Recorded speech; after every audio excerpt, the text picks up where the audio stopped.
তুই দোকান খুলে ভাইলে দেখা করবেন না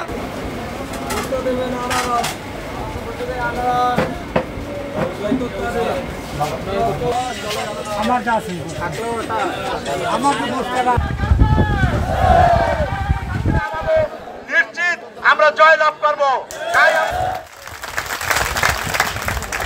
বন্ধু বান্ধব সবাইকে বলবেন অ্যাডভোকেট মেহেদী হাসান এই নির্বাচনের শুরু থেকেই আমি একটি স্লোগান দিয়ে আসছি।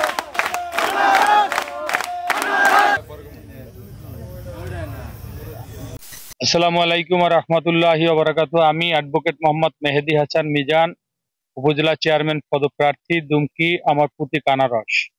নির্বাচন প্রচারণা শেষের দিকে আমি জনগণের উদ্দেশ্যে আমার দাবি যে একজন সৎ শিক্ষিত তরুণ জনপ্রতিনিধি হিসাবে আপনাদের এই জনপদে উপজেলা চেয়ারম্যান নির্বাচিত করুন। এটি আমার নির্বাচনী একটি স্লোগান। এই স্লোগানকে সামনে নিয়ে আধুনিক দুমকি, স্মার্ট দুমকি এবং মাদক মুক্ত দুমকি গড়ার প্রত্যয় একজন শিক্ষিত তরুণ, একজন শিক্ষিত সৎ শিক্ষিত যুবককে দুমকিবাসী যেন উপজেলা চেয়ারম্যান হিসাবে নির্বাচিত করে, এটি আমার দুমকিবাসীর কাছে প্রত্যাশা। পাশাপাশি নির্বাচন কমিশনের কাছে আমার একটি প্রত্যাশা আছে, সেটি হচ্ছে যে আমাদের এই দুমকিতে নির্বাচনটি অত্যন্ত গুরুত্বপূর্ণ।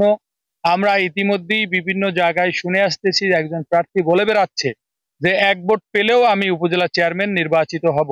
এটি নিয়ে আমরা শঙ্কিত। আমরা আমাদের জনমনে শঙ্কার তৈরি হয়েছে যে আসলে নির্বাচনটি সুস্থ হবে কিনা। তো নির্বাচন কমিশন এবং প্রশাসনের কাছে আমার জোর আপত্তি, যাতে করে আমরা সুস্থভাবে একটি নির্বাচন পেতে পারি। বাংলাদেশের ইতিহাসে সর্বোচ্চ স্বচ্ছ যে নির্বাচন এই উপজেলা পরিষদে ইতিপূর্বেও হয়েছে, সেটি যদি আমাদের এই দুমকিতে হয় তাহলে আমি নির্বাচন কমিশনের কাছে এবং প্রশাসনের কাছে কৃতজ্ঞতা জ্ঞাপন করব এবং আমি আশা রাখছি একটি স্বচ্ছ এবং সুন্দর স্বতঃস্ফূর্ত নির্বাচন হলে আনারস প্রতীক নিয়ে আমি এই দুমকি উপজেলা চেয়ারম্যান হিসাবে নির্বাচিত হব ইনশাল্লাহ।